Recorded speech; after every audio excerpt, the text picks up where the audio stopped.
Bonjour chers abonnés, comment allez-vous? J'espère que vous allez très bien. Et bienvenue à cette nouvelle vidéo consacrée sur le partage sur le trading des marchés synthétiques. En cette matinée, je vais partager avec vous une stratégie sur comment détecter les spikes, comment trader les spikes sur nos divers marchés de crash et de boom. Et dans cette stratégie, nous aurons à utiliser pas mal de notions qui vont nous permettre de pouvoir bien maîtriser notre stratégie. Suivez cette vidéo jusqu'à la fin. Je vais partager avec vous une astuce qui va vous permettre de maximiser votre chance de guetter les spikes. Donc sans plus tarder, nous allons démarrer avec la stratégie. Pour commencer, je vais vous présenter les indicateurs que nous allons utiliser pour pouvoir guetter les spikes. Ces indicateurs sont de deux types. En premier lieu, nous allons mettre en place la moyenne mobile et la RSI. Autant pour moi. Allons mettre en place la RSI. Les paramètres de période, vous mettez pile, appliqué à close. Les pixels, vous mettez ça à 1 et vous mettez la couleur à blanc si le fond de votre écran est blanc, comme d'habitude. Et vous validez et vous avez quelque chose comme ça qui se présente. Après, nous allons ajouter notre deuxième catégorie d'indicateurs qui sont les moyennes mobiles. Donc, vous venez ici, vous faites le plus qui est là et vous ajoutez la moyenne mobile. Le moving average. Donc, nous allons commencer par ajouter la moyenne mobile 1. Vous mettez la moyenne mobile 1, méthode exponentielle appliquée à Waving Closer HLCC sur 4. Le style, le pixel, vous prenez 2. La couleur, vous mettez la couleur violette. Bon, vous pouvez mettre autre couleur. Vous appliquez et vous avez cette présentation là. Vous mettez ensuite la moyenne mobile 2. Vous mettez la moyenne mobile 2 avec les mêmes paramètres et vous validez. Et vous faites ça, vous faites la même chose jusqu'à la moyenne mobile 5. Donc on ajoute la moyenne mobile 3. On valide. On ajoute la moyenne mobile 4. On valide. Ensuite on ajoute la moyenne mobile 5.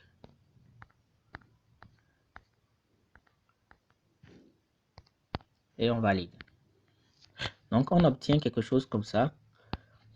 Ensuite nous allons ajouter d'autres moyennes mobiles encore. Cette fois-ci la moyenne mobile 6. Et ce que nous allons faire, nous allons simplement changer la couleur. Nous allons mettre la couleur rouge vif. Non, donc rouge peu sombre. On valide. Ensuite nous allons mettre la moyenne mobile 7. Moyenne mobile 7. On valide. On fait la même chose jusqu'à la moyenne mobile et 10. On ajoute la moyenne mobile 8.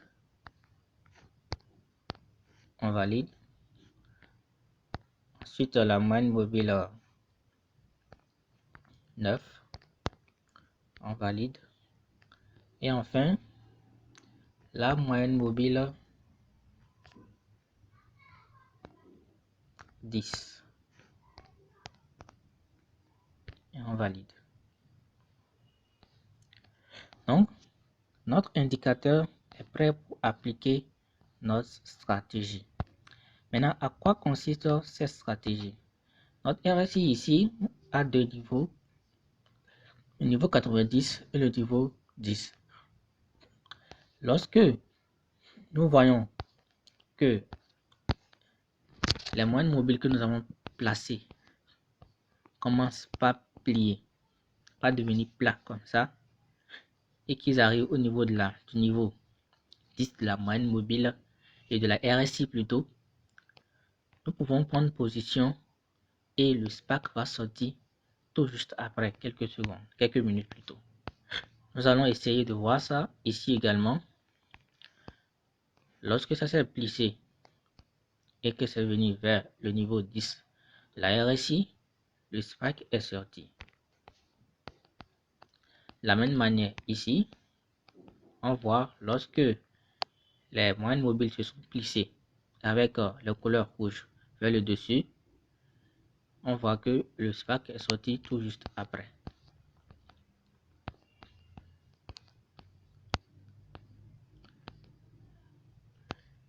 Lorsqu'on cherche et qu'on regarde ici aussi, vous allez constater que c'est la même chose.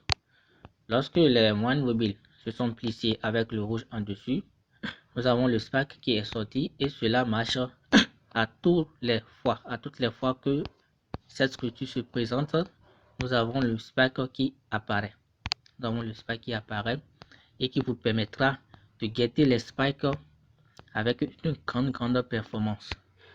Maintenant, la stratégie, l'astuce qui va vous permettre de maximiser vos chances de ne pas vous faire tromper par le signal et de prendre les spikes avec la plus grande précision est très simple. Avant d'appliquer la stratégie, vous venez d'avoir un M15 et vous regardez la tendance du marché. Regardez comment le marché se présente. Si vous voyez que le marché est dans la tendance baissière,